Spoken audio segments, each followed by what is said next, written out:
मलाई अलिअलि आइफल टावर चढ्दाको स्मरण भयो। आइफल टावर चढ्दा माथि पुगेपछि उदम हावा चल्छ।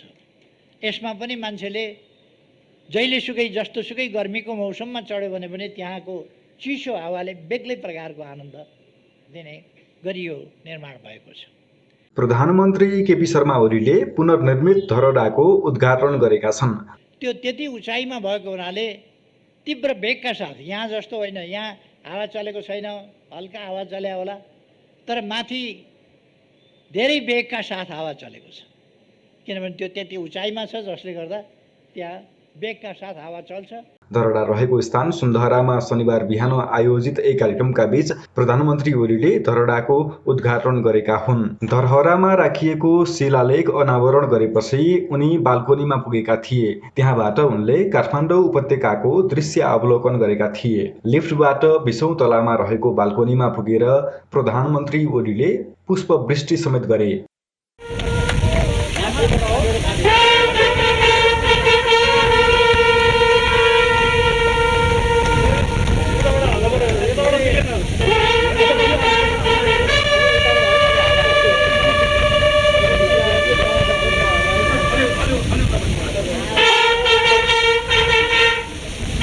2072 साल वैशाख 12 गतेको भूकम्पमा भत्किएको धरहरा राष्ट्रिय पुनर्निर्माण प्राधिकरणले पुनर्निर्माण गरेको हो।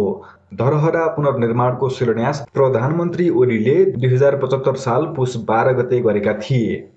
बाहिरबाट हेर्दा धरहरा पुरानै डिजाइनको 11 तला जस्तो देखिए पनि भित्री संरचना भने सुविधा सम्पन्न 22 तलाको छ।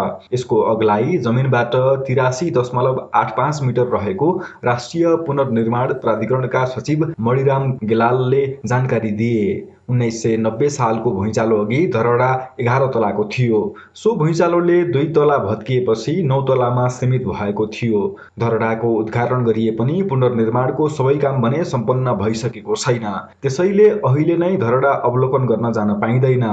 धरहरामा रङरोगनको काम सकिएको छ र हाल 2वटा लिफ्ट जडान गरिएको छ।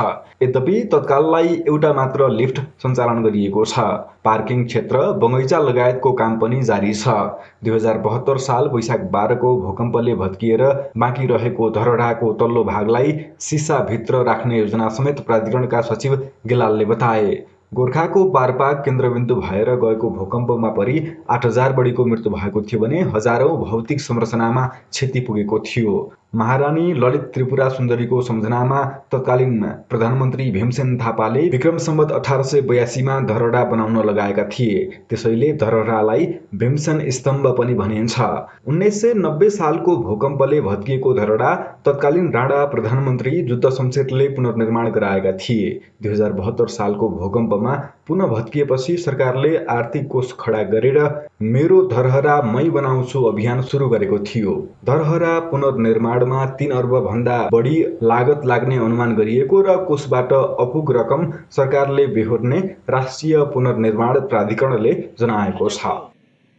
यस ऐतिहासिक कार्यक्रमका अध्यक्षज्यू, माननीय उपप्रधानमन्त्रीज्यू, मन्त्रीज्यूहरू, यति बेला यस घडीमा म धरहराको पुनर्निर्माण सम्पन्न भएको र पुनर्निर्मित धरहराको 20औं तल्लाबाट पुष्पवृष्टि गरेर यसको उद्घाटन गर्न पाउँदा अत्यन्तै खुसी लागेको छ। यसका बाँकी कामहरू योसँग प्रत्यक्ष सम्बन्धित नभए पनि यसै आयोजनाभित्रका कामहरू सकेसम्म छिटै सफलतापूर्वक सम्पन्न गर्न म सम्बद्ध सबै पक्षहरूलाई, मित्रहरूलाई आग्रह गर्न चाहन्छु, आह्वान गर्न चाहन्छु।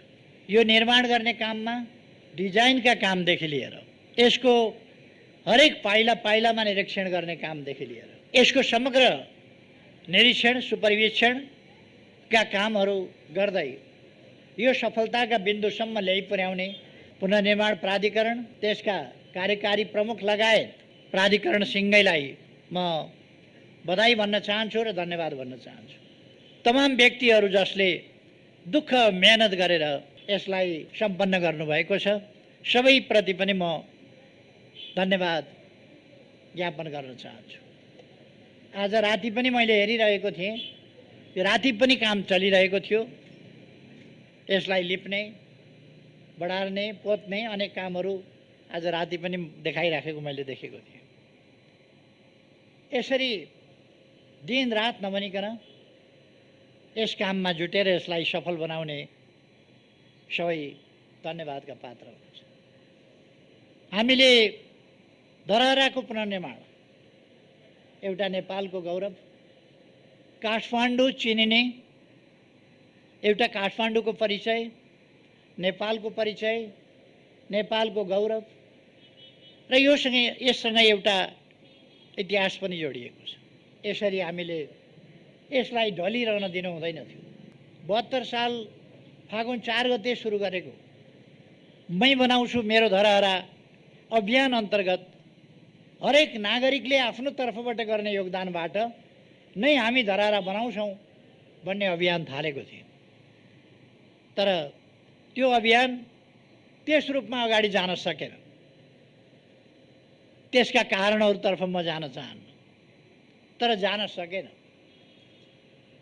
तर पनि फेरि हामीले अर्को अभियान सञ्चालन गर्नु पर्यो। तर त्यो अभियानको अंश र मात्रा यसमा जोडिएको छ। अर्थात् त्यस अभियान अन्तर्गत तत्कालै मैले घोषणा गर्ने बित्तिकै केही व्यक्तिहरूले सहयोग गर्नुभएको थियो।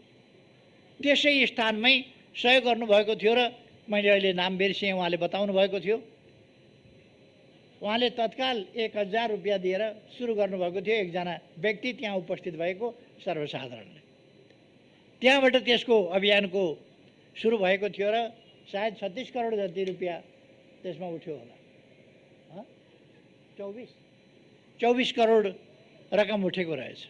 जे होस्, देशभित्र र बाहिर रहेका थुप्रै नेपालीहरूको 24 करोड यसमा सहयोग पनि परेको छ। अर्थात् जनताका विभिन्न सहयोगका सहभागिताका आयामहरू छन् यसमा, भावनाका आयामहरू छन् यसमा। अघि नै साथीहरूले भन्नुभयो, हामीलाई किन धरहरा भाँचिँदा मन भाँचिन्छ, धरहरा ढल्दा किन हामी आफै ढले जस्तो लाग्छ र धरहराको भग्नावशेष हेर्दा आफ्नो इतिहास नै एउटा खण्डहर भएको जस्तो लाग्छ र किन हामी धरहरा उठ्दा आफै फेरि बौरिएर उठे जस्तो लाग्छ। यो हाम्रो भावनासँग जोडिएको छ, हाम्रो गौरवसँग जोडिएको छ, हाम्रो अतीत र इतिहाससँग जोडिएको छ। त्यसै कारण यसलाई उस्तै देखिने गरी हाम्रो नारा नै थियो, अझ राम्रो बनाउने, बिल्ड बेटर। त्यो नारा हाम्रो थियो, अझ राम्रो बनाउने। र मैले पुनर्निर्माणका कामहरूमा अथवा निर्माणका कामहरूमा भन्ने गरेको छु, भरसक हाम्रो इतिहास झल्कियोस्, हाम्रो विगतको गौरव झल्कियोस् र आजको आधुनिकता पनि टल्कियोस्। इतिहास झल्किने, आधुनिकता टल्किने, त्यस प्रकारको धरहरा र आधुनिक सामग्रीहरू प्रयोग गरेर अब नभत्किने खालको धरहरा। त्यसका लागि सुरुदेखि नै यसको क्षेत्रफल कति हुनुपर्छ, यसको जग कसरी निर्माण गर्नुपर्छ देखि लिएर मैले एउटा अवधारणा प्रस्तुत गरेँ र मलाई खुसी लागेको छ। त्यस अवधारणालाई, यसको बेसमेन्ट सम्बन्धी अवधारणा, अरू कुराहरू सम्बन्धी अवधारणा, यसको क्षेत्रफल सम्बन्धी अवधारणा, सुन्धारा सम्बन्धी अवधारणा, गाडीको पार्किङ सम्बन्धी अवधारणा र यो पुरानोलाई संरक्षण गर्ने, भग्नावशेषलाई संरक्षण गर्ने कसरी भन्ने कुराको अवधारणा, ती सब कुराहरू मैले अगाडि बढाएको थिएँ र त्यसलाई पुरातत्व विभाग लगायत डिजाइनरहरूले ती सबै कुराहरूलाई ध्यानमा राखेर गरिदिनु भयो। त्यसकारण मलाई अत्यन्तै खुसी लागेको छ कि ती अवधारणाहरू अनुरूप नै हामी अगाडि बढ्न सक्यौँ। त्यसले गर्दा भव्य धरहरा, बलियो धरहरा, सुन्दर र आकर्षक तर मजबुत धरहरा। पहिलेको धरहराभन्दा यो 22 मिटर, यो पछिल्लो होइन, पहिले निर्माण गर्दा सुरुमा 11 तले हुँदाखेरि जति थियो 62.88 मिटरको थियो त्यस बेला। तर 62.88 मिटरको ठाउँमा अहिले कति 83 दशमलव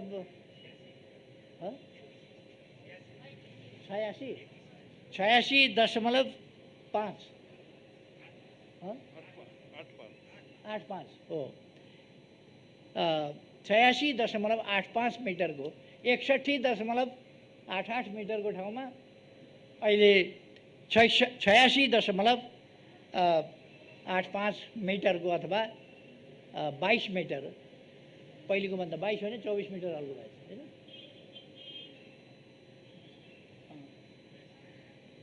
जे होस्, पहिलेको भन्दा 24-25 मिटर 25 मिटर अल्गो रहेछ र मजबुत छ यो। यसको जग, यसको बनावट, यसमा प्रयुक्त मेटेरियल सबै हिसाबले यो मजबुत छ। यो खुसीको कुरा हो। यससँगै हामीले अरू थुप्रै निर्माणका कामहरू गरेका छौँ। अहिले भर्खर हामीले वृत्तचित्रमा हेऱ्यौँ, रानी पोखरीको निर्माण भएको छ। त्यो सम्पन्न भइकन उद्घाटन भइसकेको छ। हामीले दरबार हाई स्कुल, नेपाली सेनाको प्रधान कार्यालय आदि कुराहरू पनि यस बीचमा निर्माण भएका छन्, जो वृत्तचित्रमा पनि अत्यन्त भव्यताका साथ हामीले हेऱ्यौँ। दशरथ रङ्गशालाको पुनर्निर्माण भएको छ र भव्य रङ्गशाला पनि हामीले हेऱ्यौँ। यसरी मैले माथिबाट पनि घुमेर हेरेँ, अत्यन्तै भव्य दृश्य देखिन्छ र त्यो त्यति उचाइमा भएको हुनाले तीव्र वेगका साथ, यहाँ जस्तो होइन, यहाँ हावा चलेको छैन, हल्का हावा चल्या होला, तर माथि धेरै वेगका साथ हावा चलेको छ। किनभने त्यो त्यति उचाइमा छ, जसले गर्दा त्यहाँ वेगका साथ हावा चल्छ, जसलाई कुनै चिजले पनि छेकेको छैन। मलाई अलिअलि आइफल टावर चढ्दाको स्मरण भयो। आइफल टावर चढ्दा माथि पुगेपछि उदम हावा चल्छ। यसमा पनि मान्छेले जहिलेसुकै जस्तोसुकै गर्मीको मौसममा चढ्यो भने पनि त्यहाँको चिसो हावाले बेग्लै प्रकारको आनन्द दिने गरी यो निर्माण भएको छ। पुनर्निर्माणका अनेक कामहरू हामीले असाधारण ढङ्गले व्यक्तिगत आवासहरू निर्माण गरेका छौँ, स्कुलहरू, अस्पतालहरू निर्माण गरेका छौँ, अरू कामहरू भएका छन्। र यस बीचमा यी 3 वर्षहरू नेपालको इतिहासमा विकासको तीव्र गतिको, एउटा रफ्तारको र त्यसै अनुसारको परिवर्तनको यो अवधि रह्यो। यी 3 वर्षहरूको अवधि रह्यो। यो अवधि पुनर्निर्माणको अवधि, निर्माणको अवधि, विकासको अवधि, परिवर्तनको अवधि, थुप्रै पक्षहरूमा, थुप्रै क्षेत्रहरूमा यो विकासको अवधि रहेको छ। यति बेला म कोभिड-19ले हामीलाई अगाडिदेखि नै थिल्थिल्याउँदै लग्यो। गएको वर्ष पूर्ण रूपमा हामी कोभिड-19बाट हाम्रो सामाजिक जनजीवन, हाम्रो अर्थतन्त्र र हाम्रा विकास निर्माणका कामहरू, पुनर्निर्माणका कामहरूमा समेत गत वर्ष प्रतिकूल असर पर्यो। तर पनि हामीले हिम्मत हारेनौँ। कोभिडकै बीचमा कामलाई तीव्रता दियौँ। रानी पोखरी निर्माण भयो, अरू कामहरू सम्पन्न भए, धरहरा सम्पन्न भयो कोभिडकै बीचमा।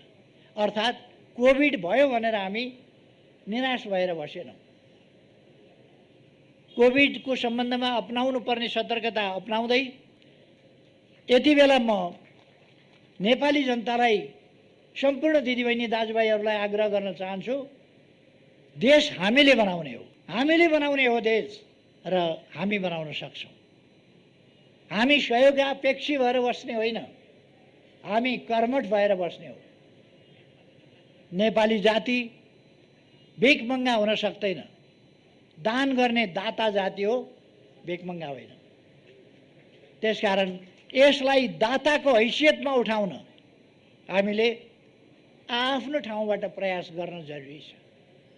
हामीले हाम्रो देशलाई सम्पन्न र एउटा दाता राष्ट्रको रूपमा, अहिले त हामी दाता कहाँ भेटिएला भनेर सहयोगको अपेक्षा गर्ने अवस्थामा छौँ। यस अवस्थालाई हामीले फेर्नुपर्छ। हामीसँग स्रोतहरू छन्, हामीसँग खनिजहरू छन्, हामीसँग उर्वर जमिन छ, हामीसँग नदीनालाहरू छन्, हामीसँग हिमाल छ, हामीसँग पहाडहरू छन्, हामीसँग उपत्यकाहरू छन्, हामीसँग तराई छ,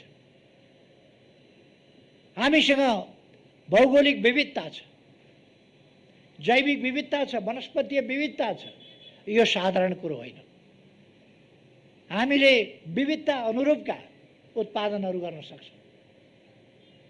हामी खाद्य वस्तुहरूको उत्पादन, आवश्यक उपभोग्य सामग्रीहरूको उत्पादन गर्न सक्दछौँ। त्यसका लागि चाहिने कच्चा पदार्थ हामी आफ्नै देशमा पाएसम्म आफ्नै देशको उत्खनन गर्छौँ, प्रशोधन गर्छौँ र त्यसलाई कच्चा पदार्थको रूपमा अगाडि बढाउँछौँ। हामीले तेल खानीको अन्वेषण गरिरहेका छौँ। हामी फलाम खानीको अन्वेषण गरेर अब फलाम खानी सुरु गर्ने दिशामा अगाडि बढिरहेका छौँ। त्यसो गरेपछि हामीसँग आइरन एन्ड स्टिल, त्यसको लागि बाहिर जानु पर्दैन। हामी अरू अटोमोबाइल्स आदिका फ्याक्ट्रीहरू, इलेक्ट्रोनिक गुड्स, त्यसका निम्तिका सामग्रीहरू आफै उत्पादन गर्न सक्छौँ। त्यसै कारण हामी अब विभिन्न चिजहरू आफ्नै देशमा, रासायनिक मल आफ्नै देशमा, इलेक्ट्रिक गाडी आफ्नै देशमा लगायतका चिजहरू, अरू मेसिनरी सामानहरू यो हामीले प्रयोग गर्नै पर्ने भएपछि मोबाइल किन आफै उत्पादन नगर्ने, कम्प्युटर किन आफै उत्पादन नगर्ने, टेलिभिजन हेर्नै पर्ने भएपछि टेलिभिजन हामीले किन आफै उत्पादन नगर्ने। जे चिज हामीलाई चाहिन्छ ती चिजहरू हामी आफैले उत्पादन गर्नुपर्छ। हामी उत्पादक हुनुपर्दछ, उपभोक्ता मात्रै होइन। अहिलेसम्म हाम्रो ट्रेन्ड उपभोक्तावाला ट्रेन्ड छ। हामी जे पनि उपभोक्ताको रूपमा उपभोग गर्छौँ, बाहिरबाट आयात गर्छौँ, दुःखले कमाएको पैसा बाहिर पठाउँछौँ, अरूको बजार बन्छौँ, आफ्नो सामान उत्पादन गर्न सक्दैनौँ। यो स्थितिको अन्त्य गर्नुपर्छ। यो स्थितिको अन्त्य गर्नका लागि नै सरकार लागेको छ र यसका नतिजाहरू देखा पर्न थालेका छन्। हरेक क्षेत्रमा अत्यन्तै तीव्र गतिका साथ काम गरिरहेका छौँ। आज बिहान मात्रै हामीले वीरेन्द्र सैनिक अस्पताल, त्यस ठाउँमा अर्को 750 बेडको आधुनिक सुविधा सम्पन्न भव्य अस्पतालको शिलान्यास गऱ्यौँ, जहाँ आकस्मिक रूपले आइपर्ने समस्याहरू, अप्ठ्याराहरू 6000 सम्मलाई सम्बोधन गर्न सक्ने, उपचार गर्न सक्ने गरीका 6000 थपलाई उपचार गर्न सक्ने र नियमित रूपमा 750 बेडको स्तरीय विभिन्न विधाहरूमा उपचार गर्न सक्ने त्यस प्रकारको अस्पतालको शिलान्यास हामीले गरेका छौँ। हामीले शिक्षाको क्षेत्रमा विश्वविद्यालयहरू, विद्यालयहरू, महाविद्यालयहरू, अरू विभिन्नको पुनर्निर्माण र निर्माणका कामहरू गरिरहेका छौँ। अस्ति भर्खर मात्रै हामीले 6 अरब भइरहेका विद्यालयहरूको सुविधा, त्यसमा 6 अरब रकम खर्च गर्यौँ। अस्ति भर्खर मात्रै हामीले हरेक पालिकामा पुग्ने गरी कमसेकम हरेक पालिकामा पुगुन् त्यसरी 396वटा अस्पतालहरू निर्माण सुरु गरेका छौँ। साना अस्पतालहरू, खास गरी 5 शय्यादेखि 10 र 15 शय्याका अस्पतालहरू, ताकि ती प्रारम्भिक सुविधाहरू, प्राथमिक उपचारका सुविधाहरू आदि कुराहरू ती ठाउँहरूमा पुगुन्, डाक्टर सहितको सुविधा त्यहाँ उपलब्ध हुन सकोस्।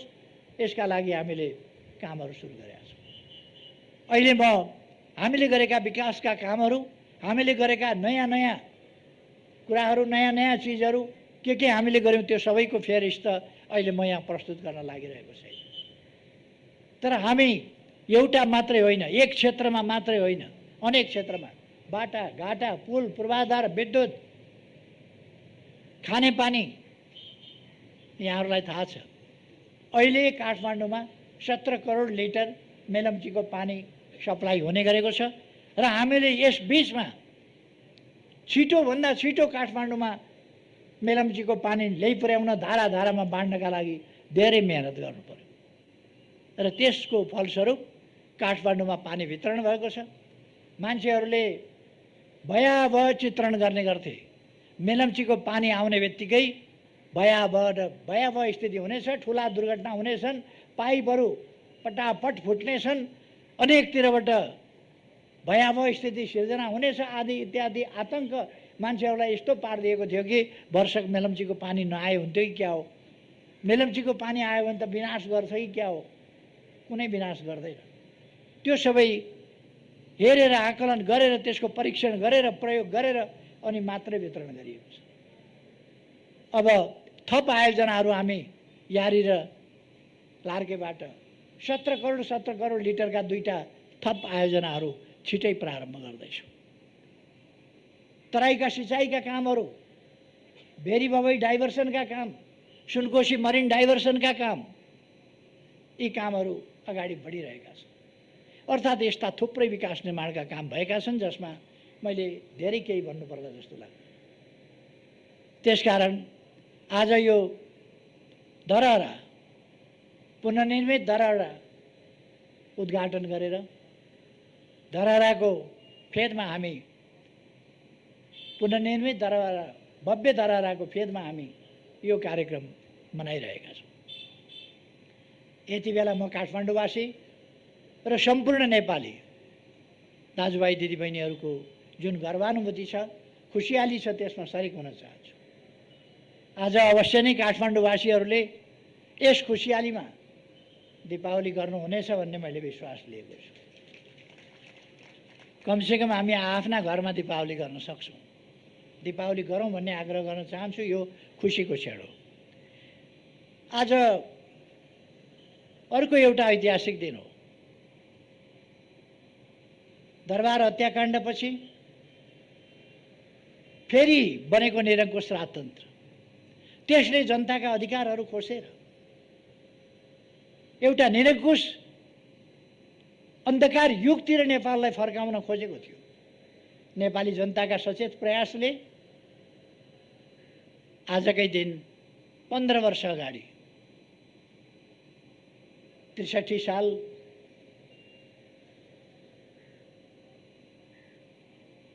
वैशाख 11 गते सफलता प्राप्त गरेको थियो र यसलाई हामी लोकतन्त्र दिवसको रूपमा पनि भन्ने गरेका छौँ, मनाउने गरेका छौँ।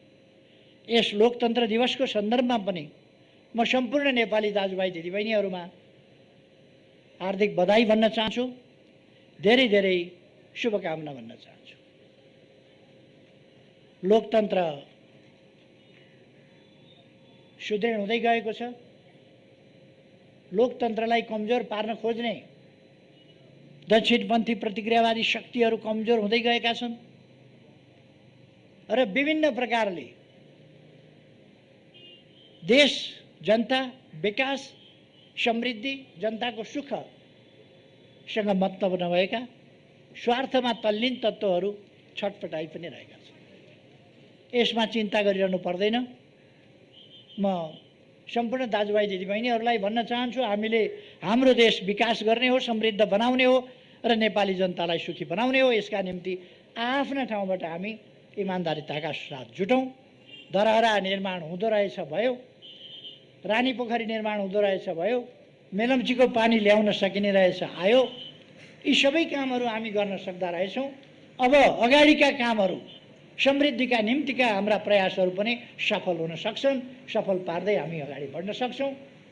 हामीले बृहत्तर टुँडिखेल क्षेत्र, धरहरा लगायत, घण्टाघर लगायत, रानी पोखरी लगायत, टुँडिखेल क्षेत्रको भृकुटी मण्डप लगायतको क्षेत्रको कस्तो खालको चाहिँ भोलि डिजाइन बनाउँछौँ भन्ने कुरा यो 2-3 वर्ष कतिभित्र हामी सक्छौँ यसलाई।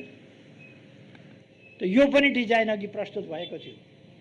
म खुसी व्यक्त गर्न चाहन्छु र यो सन्देश पनि खुसीको दिन भन्न चाहन्छु कि काठमाडौँ एउटा नयाँ स्वरूपमा विश्वका मानिसहरूलाई आउँ भ्रमण गरौँ काठमाडौँ जस्तो लाग्ने गरी र फर्किँदाखेरि एकपल्ट भ्रमण गर्नु काफी छैन, फेरि आउनुपर्छ भन्ने एउटा आउटगोइङ भिजिटर्स नोटबुक राखिदियो भने उनीहरूले त्यहाँ त्यो लेख्नेछ। त्यस्तो काठमाडौँ बन्दैछ, त्यस्तो नेपाल हामी बनाऊँ, यही आग्रहका साथ आजको यस खुसियालीमा सबैसँग म खुसी सेयर गर्दै आफ्नो भनाइ टुङ्ग्याउँछु। धन्यवाद।